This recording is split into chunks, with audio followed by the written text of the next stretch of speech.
नमस्ते प्यारे विद्यार्थियों, आप सबको स्टडी मैथ यूट्यूब चैनल में आप सबका हार्दिक स्वागत है। अभिनंदन। मैं लेकर आया हूं आपके लिए कक्षा 5 की गणित, जो बहुत ही आसान तरीके से। तो अपन पिछली वीडियो के अंदर प्रश्न वाली 2 पढ़ रहे थे और दूसरी प्रश्न वाली का 9वां प्रश्न पढ़ चुके हैं और आज अपन दूसरी प्रश्न वाली का 10वां प्रश्न पढ़ते हैं।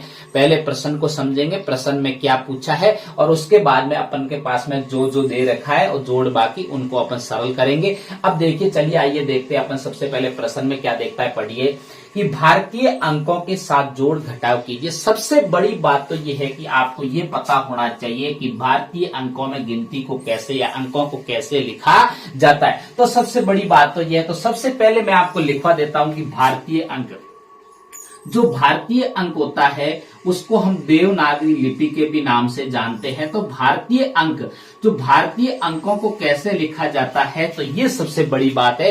तो मैं सब इधर ये लिखवा देता हूं आपको कि आपको ये याद होना चाहिए। जिस बच्चे को ये याद नहीं है वो कुछ नहीं कर पाएगा। तो देखो कि सबसे पहले तो इसको पढ़ा ही नहीं जा सकेगा। जिसको भारतीय अंकों का नहीं ज्ञान है तो वो इसको जोड़ या घटाव को पढ़ भी नहीं पाएगा कि इसमें लिखा हुआ क्या है।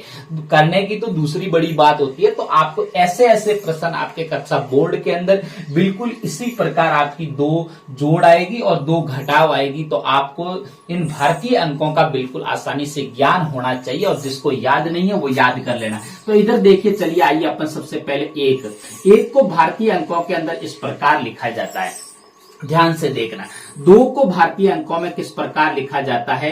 तो जो ये 2 होता है, इस 2 को भारतीय अंकों में इस प्रकार लिखा जाता है। और 3 को किस प्रकार लिखा जाता है, तो 3 को जो लिखा जाता है वो इस प्रकार लिखा जाता है। और 4 को कैसे लिखा जाता है, इस प्रकार लिखा जाता है। और 5 को कैसे लिखा जाता है, ऐसे लिखा जाता है। देखो, भारतीय अंकों के अंदर मतलब देवनागरी लिपि के अंदर जो लिखा जाता है वो इस प्रकार। आपको जिस बच्चे को भी याद नहीं है वो याद कर लेना, क्योंकि इसके बिना काम नहीं चलेगा। ये बिल्कुल इनकी आवश्यकता रहती है। और 6 को कैसे लिखा जाता है, इस प्रकार लिखा जाता है।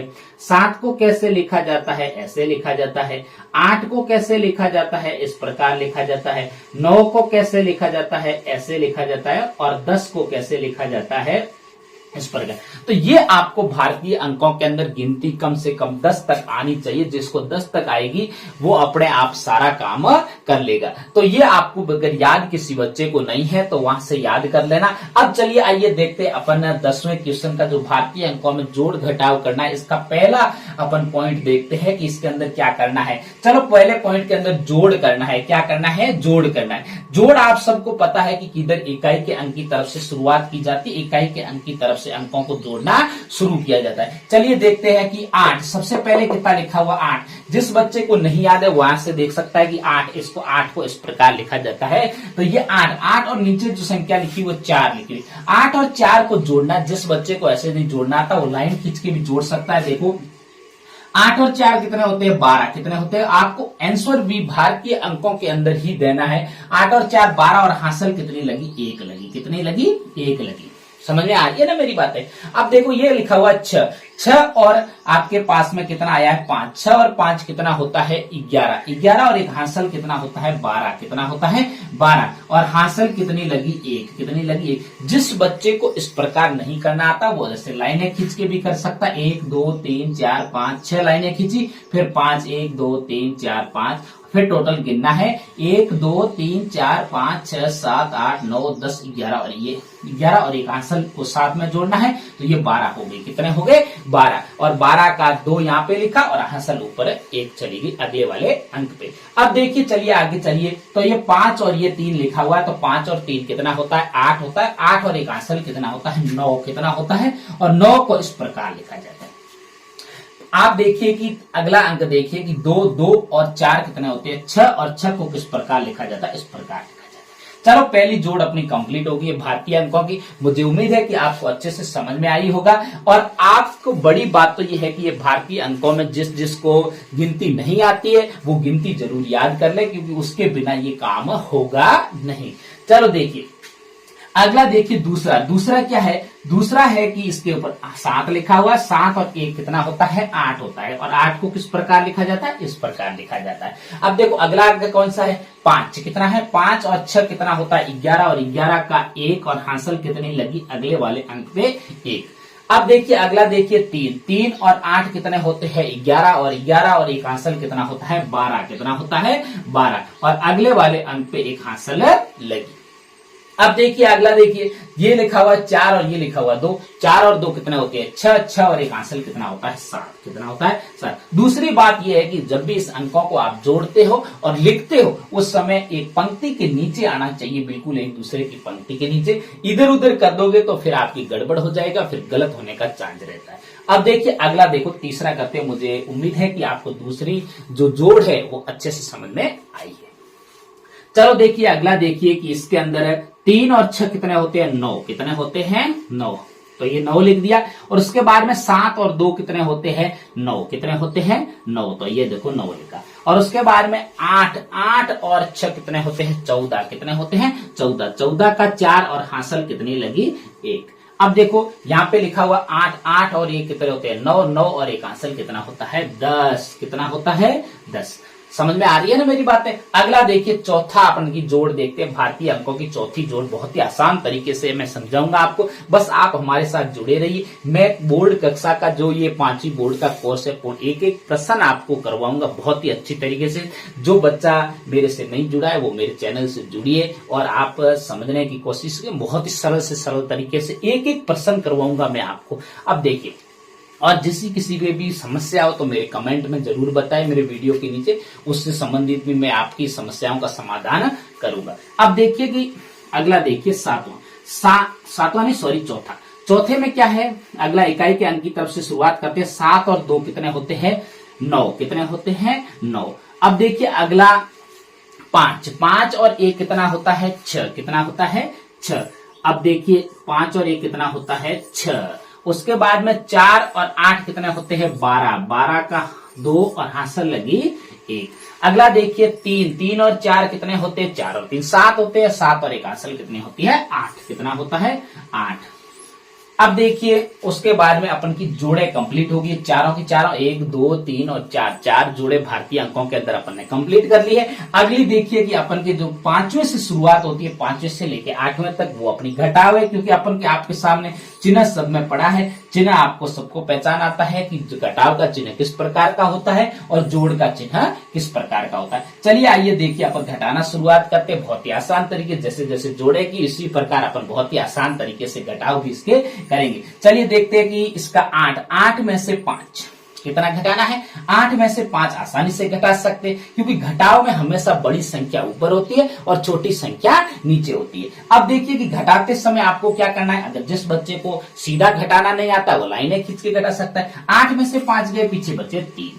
अब देखो यहाँ पे भी आप ऐसे कर सकते हैं 1 2 3 4 5 6 7 8, उसमें से 5 लाइनें मिटानी है। 1 2 3 4 और 5 मिटा दी और पीछे कितनी बची 3। देखिए गिन के देख लीजिए 1 2 और 3, और मैंने यहाँ पे 3 लिख दिया। भारतीय अंकों के अंदर ही आपको आंसर देना है, क्योंकि अगर भारतीय अंकों के अंदर आपको घटाव दिया हुआ है तो आपका जो ऐसा नहीं कि यहाँ पे 3 इस प्रकार लिख दो तो आपका गलत हो जाएगा। तो आपको भारतीय अंकों के अंदर ही आंसर देना है। चलिए आगे चलिए। अब देखिए यहाँ पे 3 में से तो 6 घटा नहीं सकते, क्योंकि ऊपर का अंक छोटा है और नीचे का अंक बड़ा है। तो पड़ोसी के पास जाएंगे और पड़ोसी से एक उधार लेंगे, तो यहाँ पे कितना बचा 6 में से एक उधार लोगे तो यहाँ 5 बचा, और यहाँ पे कितना हो गया, यहाँ पे कितना हो गया 13, कितना हो गया 13। अब देखो 13, अब 13 में से 6 तो आसानी से घटा सकते, तो 13 में से 6 घटाओगे तो कितना बचेगा शेष। तो आपके पास में जो शेष बचा वो बचा 6, कितना बचा 7 बचा, कितना बचा 7। अब देखो 13 में से 6 गए, पीछे कितने बचे 7। अब देखिए अगला देखिए 5 में से क्या 8 घटा सकते हैं, नहीं घटा सकते, तो पड़ोसी से एक उधार लेंगे। तो पड़ोसी से उधार लेंगे तो यहाँ बचेगा 0, और यहाँ पे कितना आएगा 1, तो 15 हो जाएगी। कितना हो जाएगी 15। 15 में से अब 8 घटाना है, 15 में से 8 घटाओगे तो कितना बचेगा 7, कितना बचेगा 7। 15 में से 8 गए, पीछे कितने बचे 7। अब देखिए अगला देखिए, और 0 का यहाँ पे 0। अब देखिए अगली अपन को क्या करना है, इसी प्रकार छठा करना है अगला। अब देखो अगला घटा सकते हैं क्या, 4 में से 6 घटा नहीं पाते हैं, तो पड़ोसी से एक उधार लेंगे। तो पड़ोसी से उधार लेंगे तो यहाँ पे कितना बचेगा 1, कितना बचेगा 1। अब देखिए 1 बचा तो यहाँ पे कितना हो गया 14 हो गए, कितने हो गए 14। अब देखो यहाँ 14 हो गए, तो 14 हो गए तो 14 में से तो 6 आसानी से घटा सकते हैं। तो 14 में से 6 गए, पीछे कितने बचे? 8। कितने बचे? 8। और उसके बाद में देखिए 1 में से 1 गया, पीछे कितना बचा? 0। 3 में से तो 8 घटा नहीं सकते, तो एक पड़ोसी से उधार लीजिए, तो यहाँ पड़ोसी से उधार लेंगे तो यहाँ बचेंगे 5, और यहाँ कितने हो जाएंगे? 13। कितने हो जाएंगे? 13। कितने हो जाएंगे? 13, क्योंकि एक उधार लिया था। अब अपन को कितना घटाना है? 13 में से तो 8 घटाना है। 8 घटाएंगे तो कितना बचेंगे? 5। कितना बचेगा? 5। और उसके बाद में 5 में से 5 गया, कितना बचेगा? 0। कितना बचेगा? 0। अब देखिए उसके बाद में अगला कीजिए, देखिए बहुत ही आसान तरीके से अपन घटाव करेंगे। आपको बस ये तो प्रयास चाहिए, अगर जो बच्चा प्रयास करेगा बार बार वही जल्दी से कर पाएगा, नहीं तो आपके नहीं कर पाओगे। अब देखिए 2 में से तो 6 घटा नहीं सकते, पड़ोसी से एक उधार लो, तो पड़ोसी से उधार लिया तो यहाँ 5 बचा, 6 में से एक उधार ले लिया, और यहाँ कितना बचा? 12 हो गए। कितने हो गए? 12। अब देखो 12 में से क्या 6 घटा सकते? बिल्कुल घटा सकते, तो कितने बचेंगे? 6 बचेंगे। कितने बचेंगे? 6। और उसके बाद में देखिए 5 में से तो 8 घटा नहीं सकते, तो एक पड़ोसी से उधार लेंगे, पड़ोसी से उधार लेंगे तो यहाँ बचेगा 4, और यहाँ हो जाएगा 15। कितना हो जाएगा? 15। 15 में से 8 घटाने हैं, तो 15 में से 8 घटाओगे तो कितना बचेगा? 7 बचेगा। कितना बचेगा? 7। और उसके बाद में 4 में से 4 गया, पीछे कितना बचा? 4 में से 4 गया, पीछे कितना बचा? 0। और उसके बाद में 3 में से 2 गया, पीछे कितना बचा? 1। कितना बचा? 1। बहुत ही आसान तरीके से आप भी इसी प्रकार प्रयास करना है। जो बच्चा प्रयास करता है वही सीखता है। अब देखिए अगला, देखिए लास्ट अपना 8वां आज का बचा है, तो इसमें 8वें में देखिए क्या है? 6 में से तो 7 घटा नहीं सकते, तो पड़ोसी से उधार लो, तो पड़ोसी से एक उधार लोगे तो यहाँ बचेगा 7, और यहाँ कितना हो जाएगा? 16। कितना हो जाएगा? 16। अब देखिए अब 16 में से तो 7 घटा सकते, 16 में से 7 घटाओगे तो कितना बचेगा? 9। कितना बचेगा? 9। 16 में से 7 गए, पीछे कितने बचे? 9। अब देखिए उसके बाद में 7 में से तो 8 घटा नहीं सकते, पड़ोसी से उधार लो, तो पड़ोसी से उधार लोगे तो यहाँ पे कितना बचेगा? 8 में से एक उधार लिया तो यहाँ बचा, 9 में से एक उधार लिया तो यहाँ बचा 8, और यहाँ कितने हो गए? यहाँ पे कितने हो गए? 17। अब 17 में से कितने घटाने? 8। 17 में से 8 गए, पीछे कितने बचे? 9। कितने बचे? 9। अब देखिए और अगला देखिए, और 8 में से 0 को घटाओगे तो पीछे कितना आएगा? 8 ही आएगा, और यहाँ 4 में से 3 घटाओगे तो पीछे कितना बचेगा? 1 बचेगा। कितना बचेगा? 1। तो बहुत ही आसान तरीके से अपन ने समझने की कोशिश की। आप इसी प्रकार प्रयास करना है। ये बातें प्रयास करने से सीखी जाती है। जो बच्चा प्रयास करता है वो ज्यादा से ज्यादा सीखेगा। 5वीं बोर्ड में इसके प्रश्न जरूर आएंगे। तब तक मेरे स्टडी मैथ यूट्यूब चैनल पर आप बने रहे। नमस्ते।